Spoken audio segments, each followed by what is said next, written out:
Today's and tomorrow's at like after 5:30. I could watch it in the evening.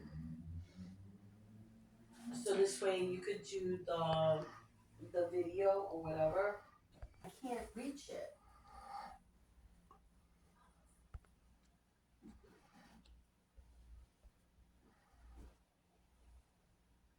Alright, I'm gonna throw it in the wash.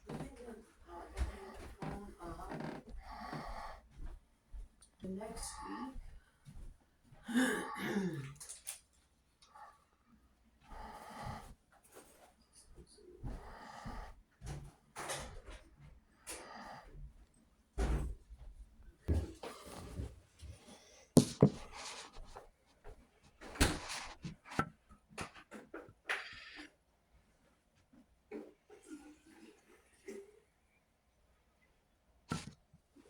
Oh, just spilled water all over the floor.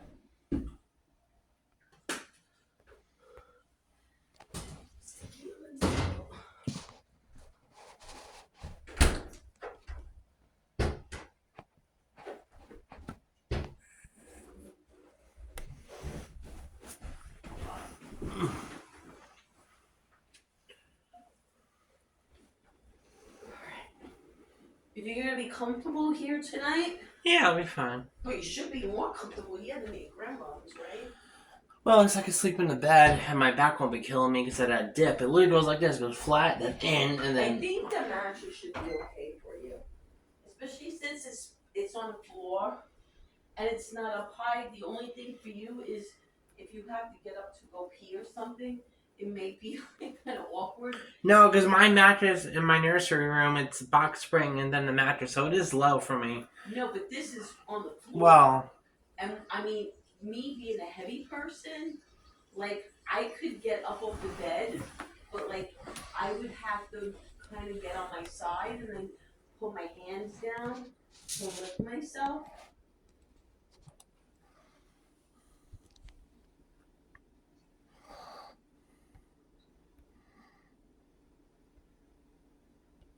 One time my friend Rob came here, his mom passed away, and he said the funeral was going to be at the funeral parlor over here on like Gates and Avenue. So he said to me, do you think I could crash on your couch? And it was after Gabriel left. And I said to him, yeah, of course, sure. He goes, I mean, I'm going to be out most of the day. I have to go to the funeral, like, from, the afternoon until night. Probably go out to eat, and then I'll be back, after the service is over, after 10 o'clock. Yeah. Okay. When he came, I still had Gabriel's bed in there, his old dresser. He helped me clean all that stuff out, and we threw it all out on the curb when he was here. And I'm like, it's so crazy. Like, you just needed a place to crash, and then it was like a blessing. Like, I didn't care. I was just letting him stay because it was to let him stay. But then, he said to me, Dee, I can help you with that stuff. And I'm like, oh, great. That's perfect. All right, these are the good glasses. You need a brighter light?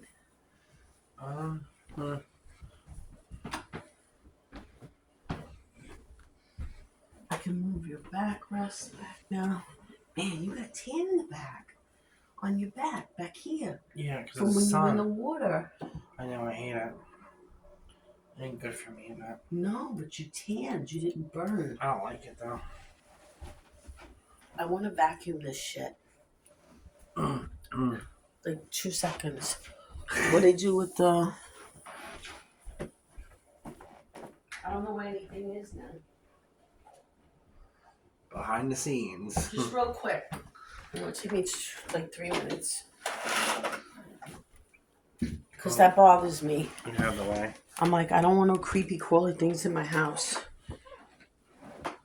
I was on the toilet the other night and I saw something really fast. Like, and it started going like by the wall, like really fast. And I'm like, what the fuck? And I went underneath that thing where I keep the toilet paper in this cylinder. And I had the toilet paper ready.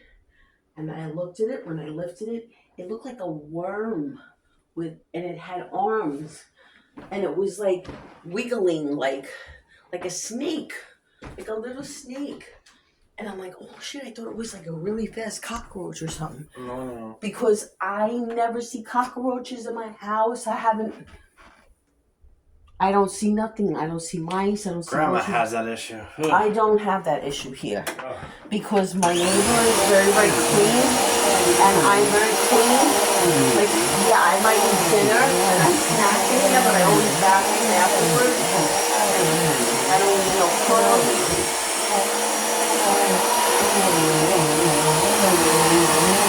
I vacuum my house every other day for my hair, brushing and stuff. And my mother just wants to keep my house, it's all hardwood in terms of the kitchen and bathroom. So it's pretty easy to keep clean. It's easy to mop. You see the apartment, Yeah, it's a small kitchen and the bathroom. this couch. What I do is when I want to deep clean, I'll raise the footrest and I go underneath with the attachment and I get a look for something. It goes to the side.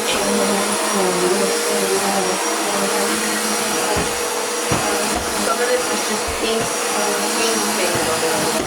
I don't care as long as the front door.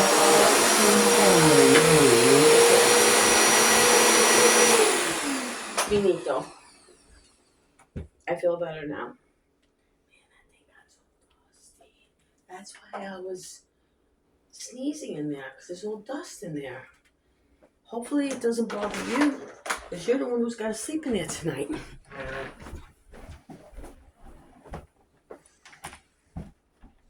What I'm probably going to do tonight.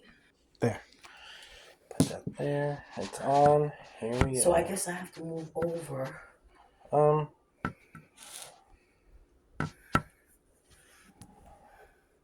Let me see.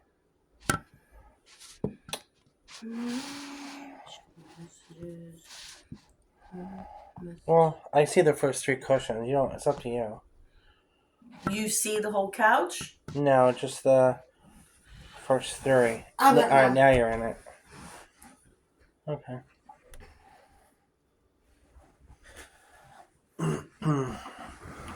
Hello. Oh, you're on already? Yeah, I just clicked that. Oh, shoot. Well, you guys, from the beginning of the video, I did some little clips of different things. And we're going to talk a little bit about God and Jesus. And whether I lose subscribers, I don't care. Whether I gain limits, whatever. But I think my aunt has a lot to say. And I like talking to her. And she ends up giving me good advice. And I feel better. And this is just to help anyone else who can identify and not compare. Okay. Well, as you know, her videos are usually all over the place. It could be about any given topic of the day.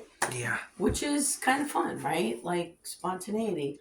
But we were having a conversation before and we were talking about different things.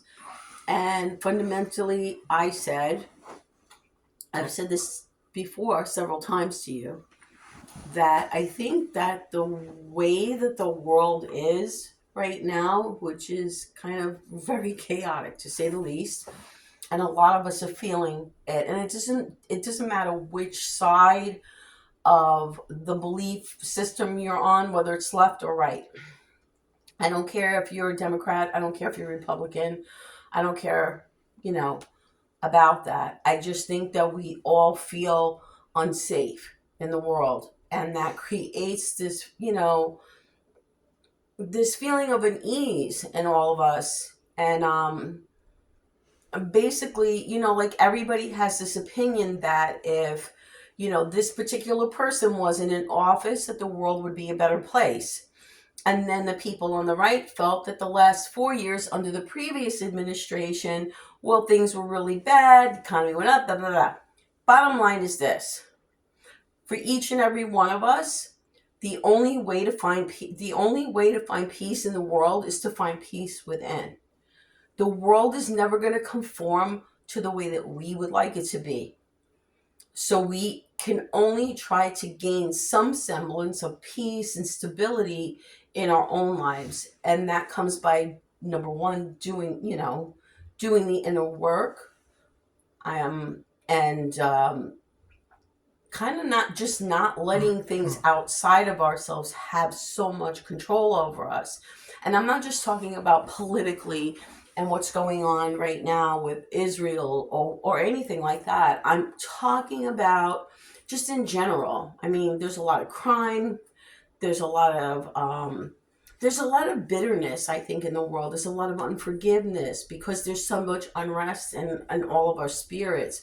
So we tend to be unkind to one another. I see so much of it on social media.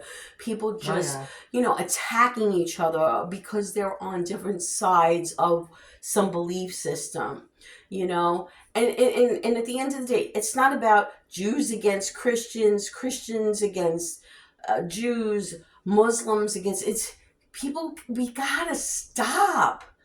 The powers that be, and George Carlin talked about the big club. There's a bunch of people that are very wealthy that are pulling the strings behind the scene. This is my belief, and they own the media and they push this division on all of us. And if you're wise and if you're discerning and you have any kind of spiritual connection to whatever God you believe in, I think that's helpful because you learn not to buy into all of that. You realize that the only way the world is going to get better is if you yourself practice being a good human being. Kindness is a beautiful thing. And when somebody is in a foul mood or somebody's nasty to you or whatever, instead of getting angry and upset, to be able to say to yourself, I don't know what that person's going through. Like maybe that person's facing homelessness. Maybe that person just got a cancer diagnosis. Oh, let's get mad at that person because they have different beliefs than I do. No, man, stop. I had friends online last night. My friend Jerry was talking. He's a Deadhead, right? I'm from an older generation. He loves the Grateful Dead. He's all about peace and all that other stuff. But he was against all these protests that were happening because the protests were not peaceful. I mean, I go by what my eyes show me, not what politicians and talking heads on the news tell me.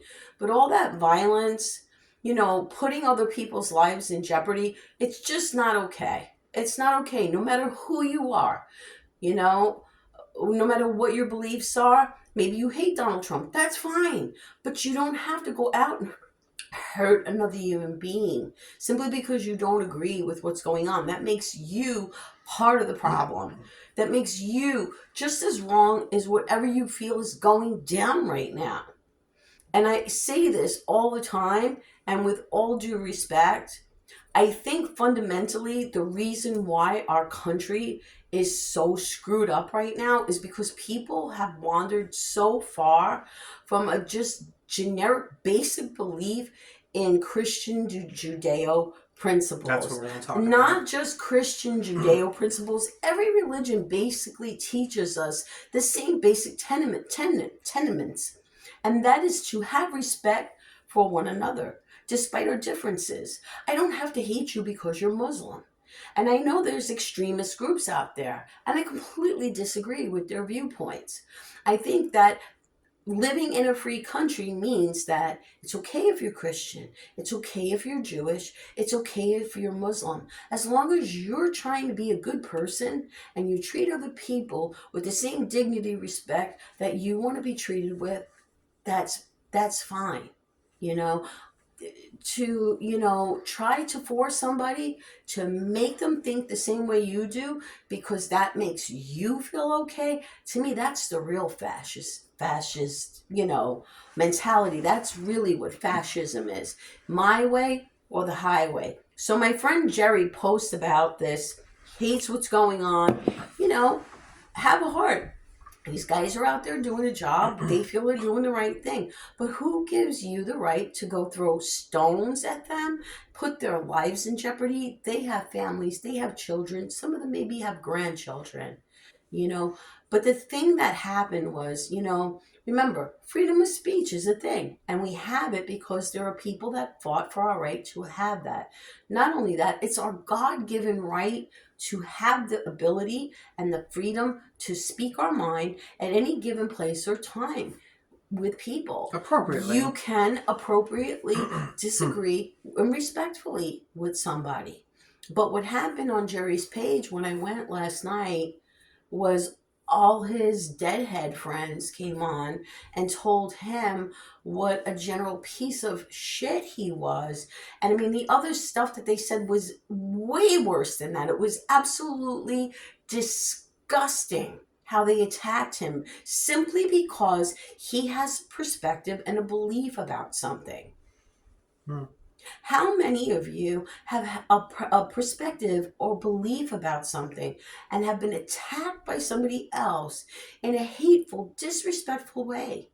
Or how many of you have a sexuality or a gender that you are and have been attacked by people simply because they can't understand and they have a certain mindset and think that you should be a certain way?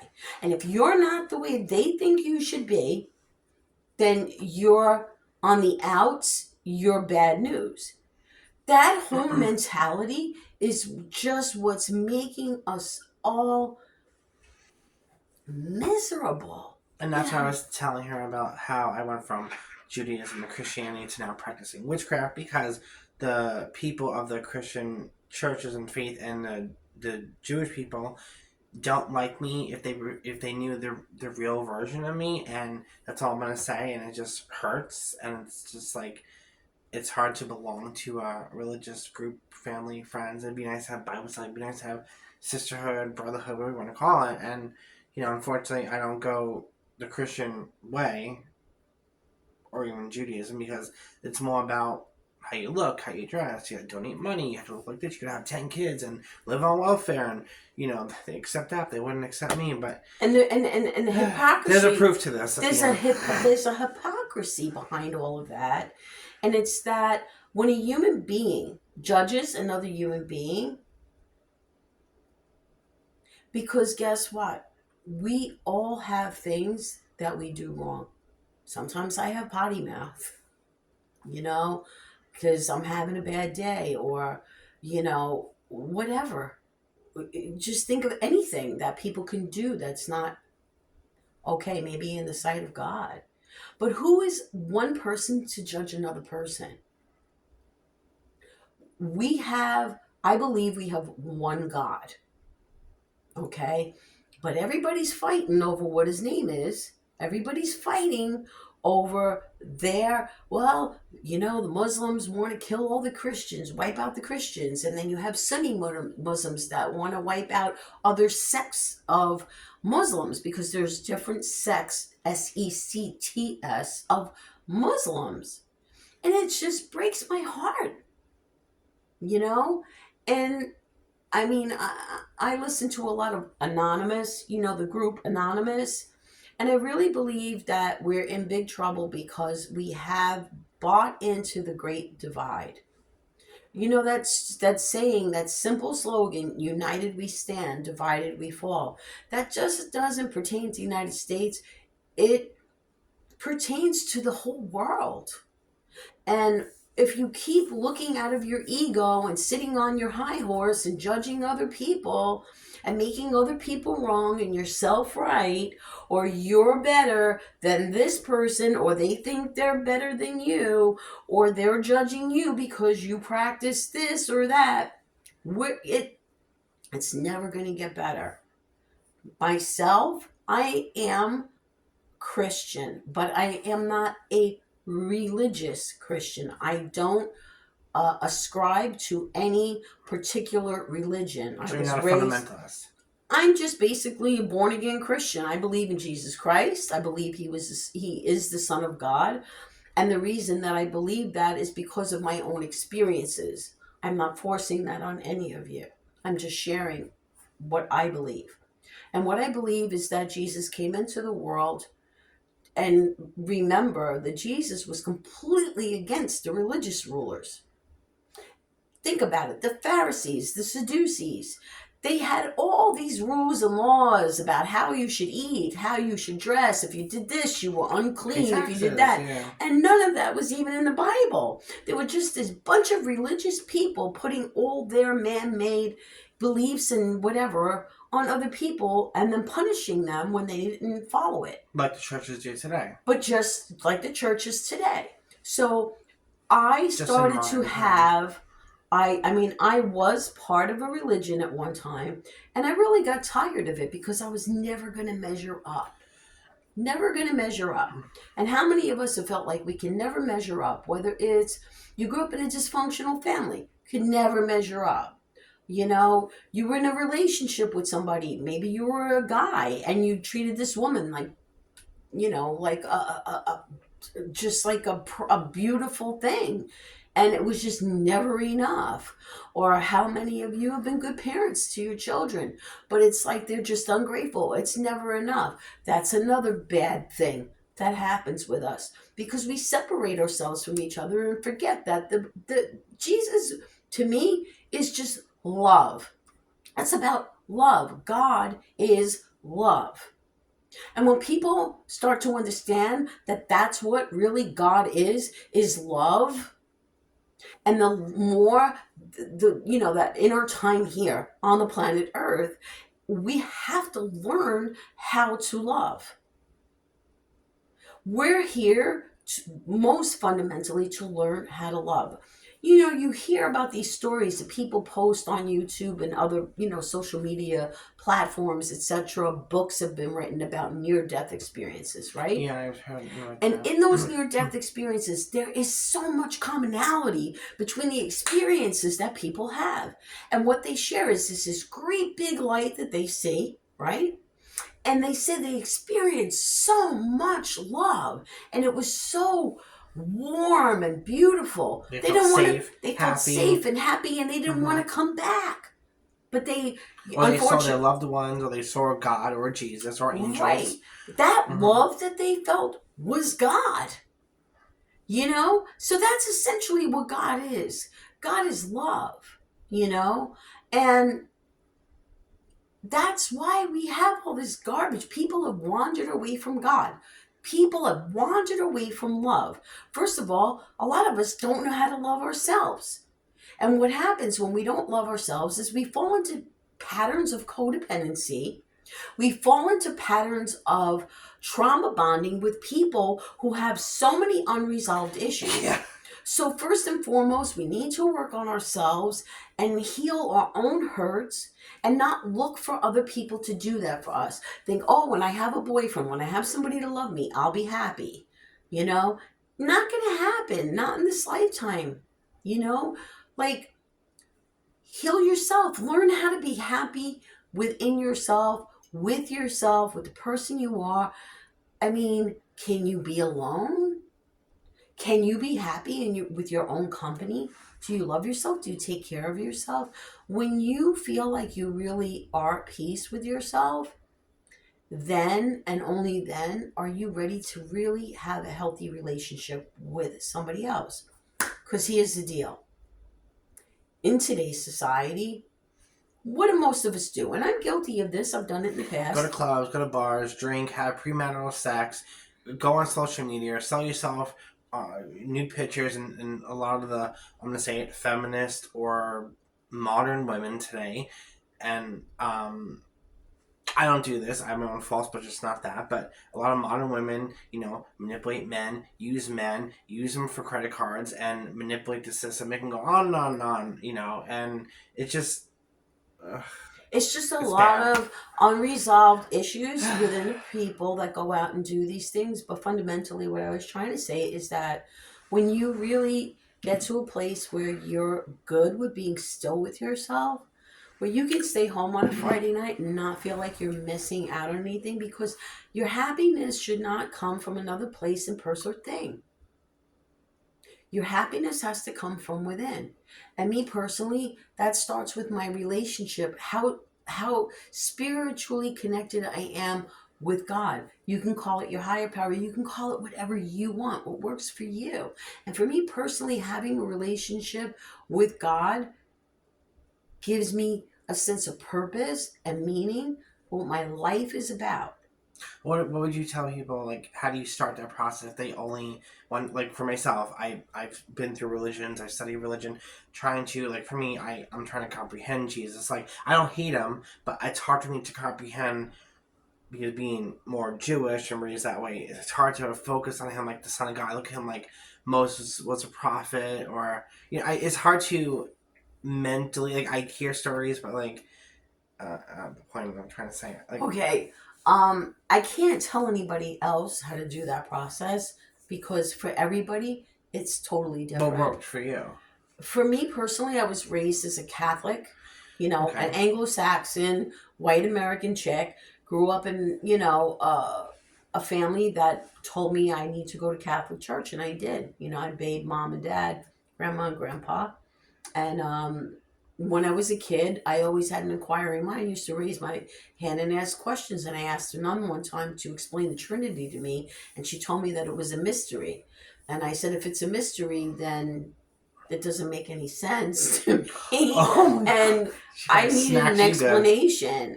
And the truth of the matter is that there is an explanation of the Trinity, but she just didn't care enough to take the time to explain it to me. So I was kind of turned off by religion in a sense, but Mhm. I was kind of just going to church because my parents were like, this is what you have to do. Didn't want to disobey. Mm. I liked that my parents gave me a buck or two, and on the way home from church, I got pretzels. So as a kid, I was really cool with that. But over the years, I grew up in a dysfunctional family.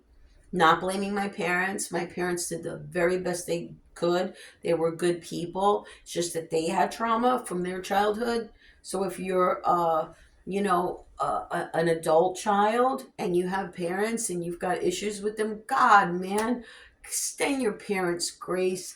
They've Yeah. done the best they can. You don't know what they've lived through.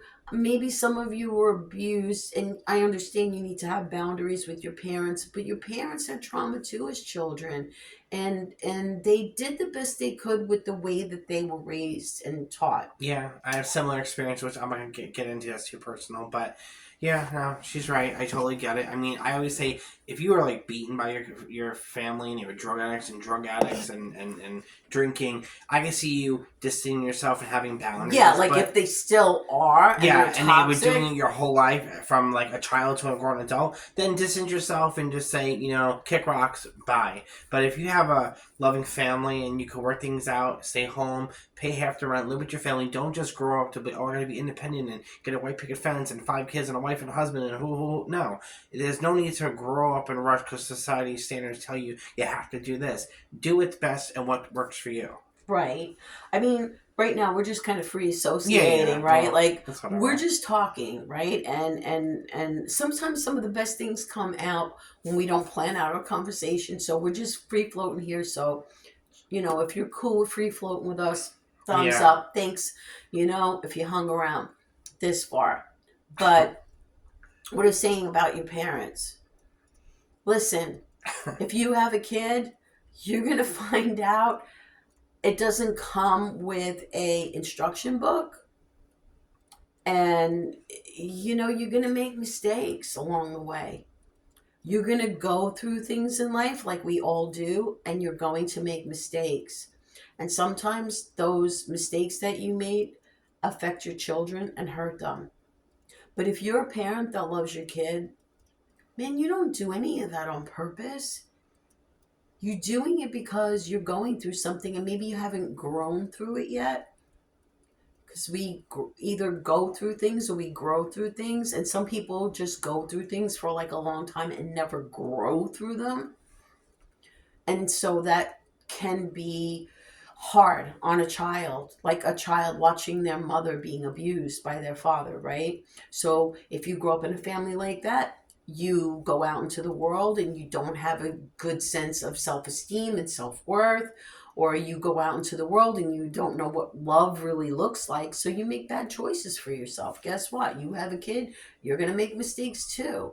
Or maybe you grew up and, not for me, but maybe your mother walked out and decided to not be a mother and walk out and just be a floozy, and your father raised you your whole life and struggled. It's always, not always just mother, it could be the father too. You know. Nothing is ever cut and dry. I mean, we're all complicated people.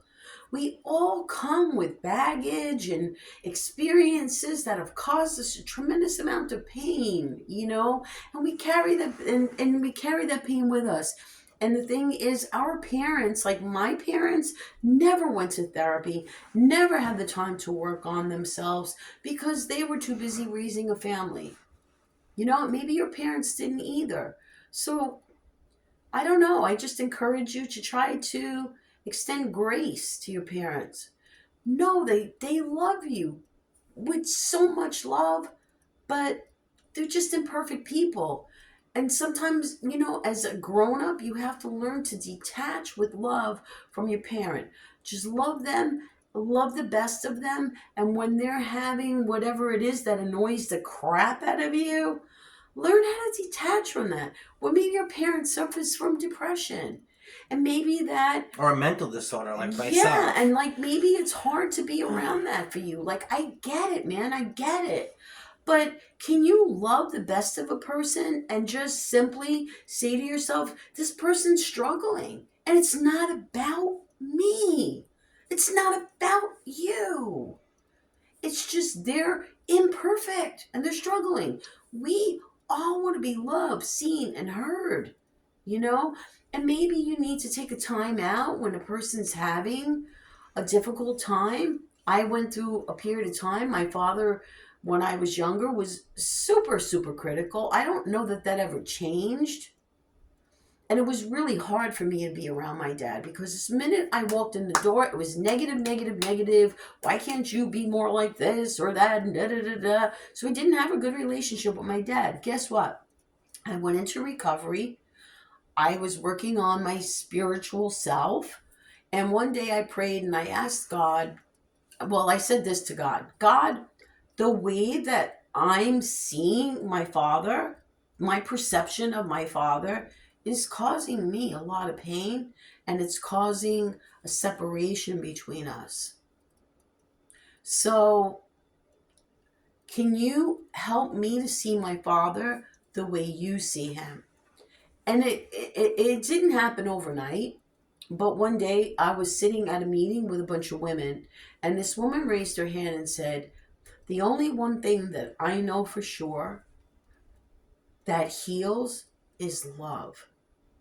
And it was like in a millisecond, this revelation just poured into me. And it was like like Holy Spirit or whatever you want to call it. Maybe For me, it was fireworks went off, like the your Holy brain. Spirit. It was like in a millisecond, God downloaded what it was that I prayed and asked him for in that millisecond. It was like this. How many times have you done that?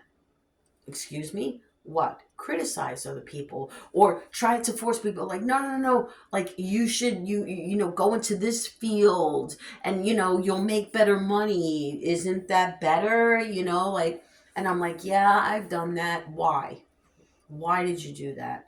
Because I was afraid. I was afraid. I didn't want to see that person fall on their face.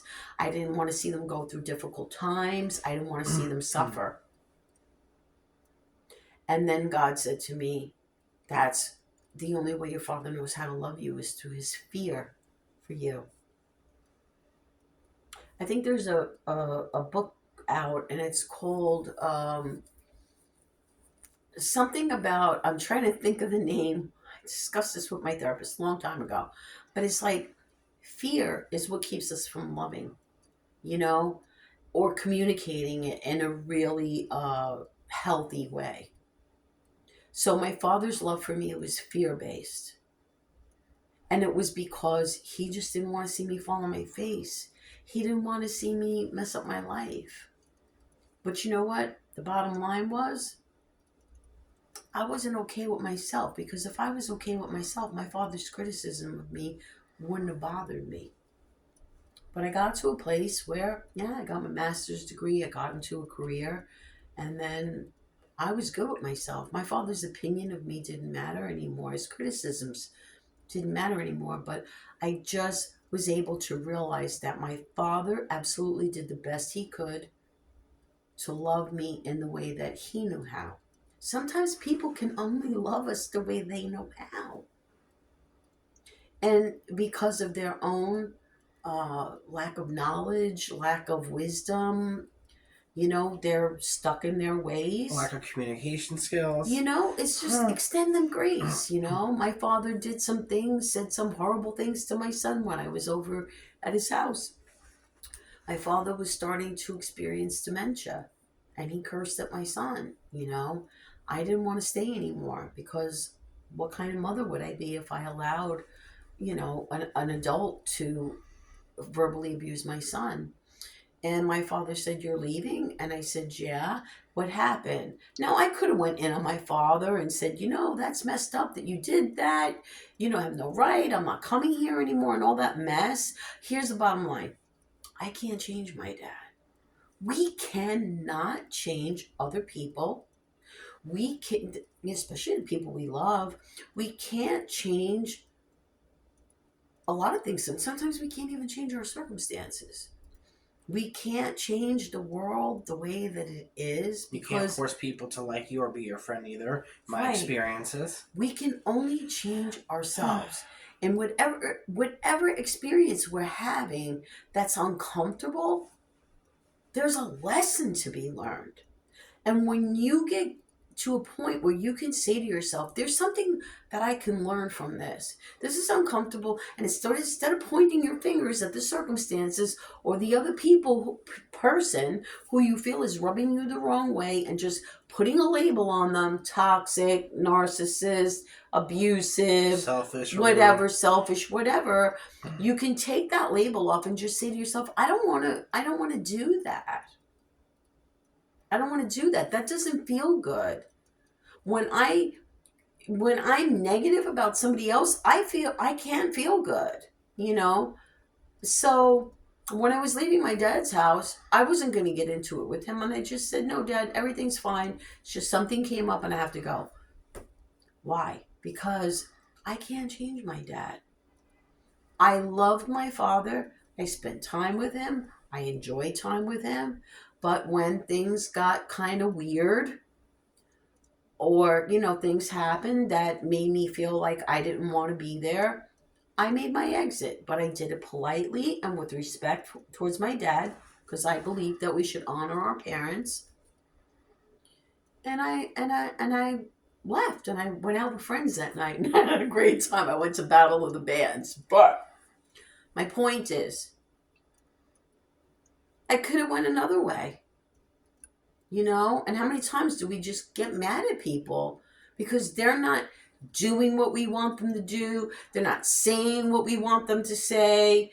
We want things from people, especially in romantic relationships, right? We want to be treated a certain way. We want our partner to say all the right things. Listen, that's never going to happen. And if you set, your happiness is so dependent on what everything else outside of you is doing, you're never going to be happy. Never. Because you have to accept life on life's terms. You have to accept people as they are. That's a hard one. It is not easy all the time, because there's still people sometimes in my life that ruffle my feathers. I'm going through something right now, and it's been very difficult. I still love the people in my life, but there are lessons that they need to learn. There were lessons that I needed to learn. And in the middle of these uncomfortable times and mixed emotions, whether it's sadness or anger that I go through, I always remember to hold a place of love there. Because these are really people that I love. And I just try to remember that sometimes, life is just that. It's peaks and valleys. Sometimes we're on the top of a mountain and things are great. And then other times we're in a valley and we go through stressful things and we get uncomfortable. But those are life lessons.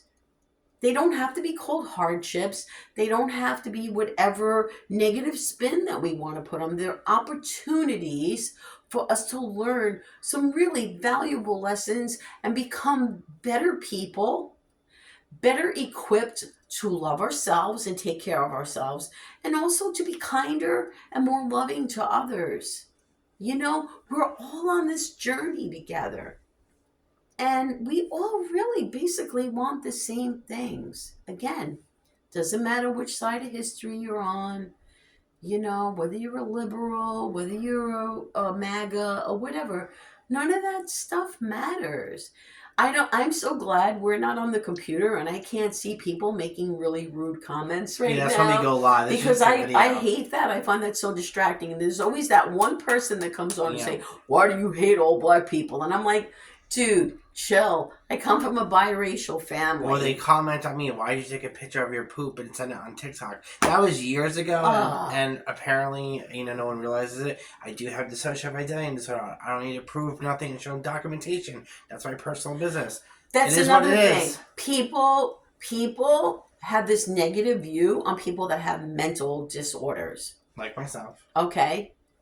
Like many people. You know, many people have mental disorders. I've had depression, anxiety. You know, some of it comes from past trauma. And it still lingers. Sometimes I get triggered, you know, but I have tools to learn, you know, that I've learned over the years on how to deal with those things. But people in general can be very negative about people that have mental disorders.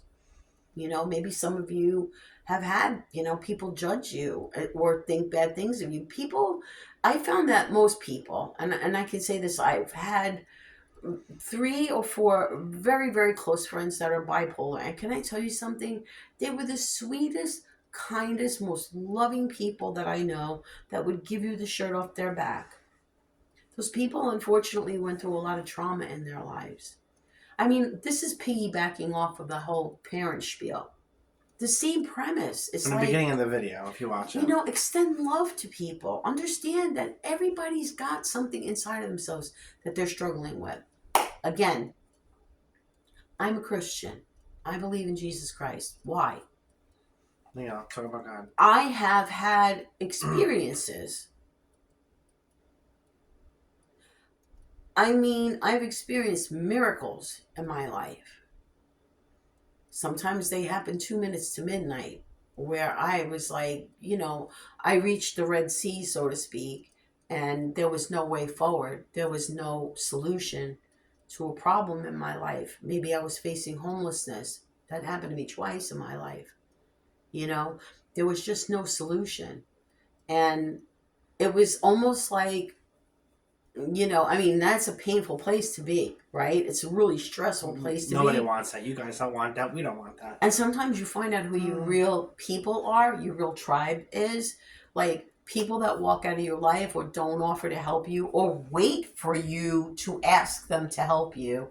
You know, like I always say this to you, there's 3 kinds of people in the world. There's a person that's drowning in the water. Pay attention, guys. Okay? There's somebody drowning. And a person walks by and sees the person drowning and just keeps going. The second type of person there is the person that watches the person struggle in the water and somebody says to them, "Why don't you go and help them?" And they say, "Well, they didn't ask." They're waiting to be asked. Have you ever gone through an experience where you just wish people would just show up without having to be asked that's claim they love you? That's real hard, right? Somebody said they love you and they're watching you struggle and they don't want to help. They're waiting for you to ask. But you shouldn't have to ask. If you love the person, you would just know what to do.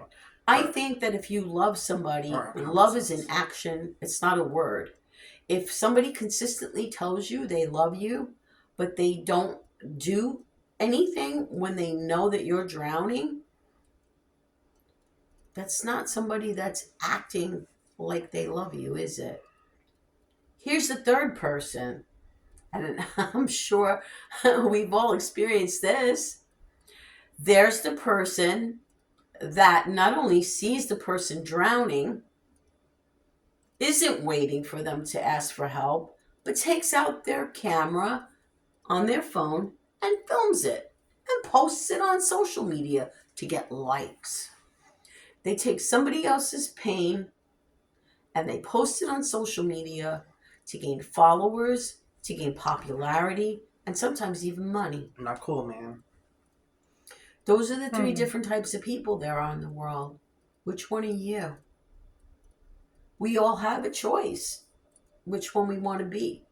Unfortunately, sometimes if you're the person who would jump in the water without having to be asked and go and save that person, I mean, that's me. When you have a good heart in this world, you're going to get hurt by people because they're not always going to love you the same way that you love. But you know what? Does that matter? Be the change that you want to see in the world. And don't worry about what somebody else does or doesn't do if they can't return your love the same way. Just keep being the best you. Just keep shining your light. Just keep being a loving person and putting goodness out into the world, and it'll come back to you, you know? As far as my experience with God, I had a mess of problems when I was growing up. I still was very scarred up from the things I experienced when I was a kid. I always felt unwanted in my home. I didn't feel loved. I felt like I was a burden. Then I turned to drugs and alcohol. And also, unhealthy relationships. That was a big one. That took a long time to go. Yeah, we have a lot in common when it comes to that relationships. Yeah, like abusive relationships. Not just, I had a physically abusive relationship, but I had relationships with people that were just generally unhealed, didn't do the inner work, were emotionally unavailable, or just emotionally effed up. Okay? Toxic, yeah. Why? Did I need to make them feel worse about themselves? They already feel bad about themselves. They were wherever they are within themselves. And people that cause pain, what do they say? Hurt people hurt other people. When you get to a place where you love yourself and somebody hurts you, you don't have to sit and cry over it and make, like a big to-do about it. You need to just sit with yourself and say, listen, I love that person. I love the good things that I enjoyed in that relationship, but unfortunately, I have to walk away because that person is causing me a lot of pain because they need to go and heal. And you have to love people enough sometimes to let them go. They may not ever be a part of your life again, or they may show up in your future. And you may have a chance to reconcile, maybe not get back together again, but, just be cool with each other. Maybe that person will be in a better place later on down the line. Pray for them. Feel whatever you feel, but pray for people, Wish the best for other people. Absolutely process your feelings. Feel the pain, feel the anger, feel the betrayal, whatever it is. But try to get to a place of love first for yourself. Love yourself. Remind yourself of your worth. The other thing is remember that person is going through a battle too. And when you can do that, you don't have to stay in this place of walking around with all this unresolved trauma because you realize that that person did the best they could with what they had. That just wasn't a good place for you. So you don't have to wish them ill. You don't have to keep rehashing it in your mind, trying to figure out, why you didn't love me because I did this. No. Just detach yourself It from has it. nothing to do with us, the way another person behaves. They just have unresolved stuff. Pray for them. Wish them the best. Send them light and love and just hope for the best for them. And also, first and foremost, give it to yourself. Back to God. Got off of that. And Okay. Jesus. So, went through the drugs and all that other stuff.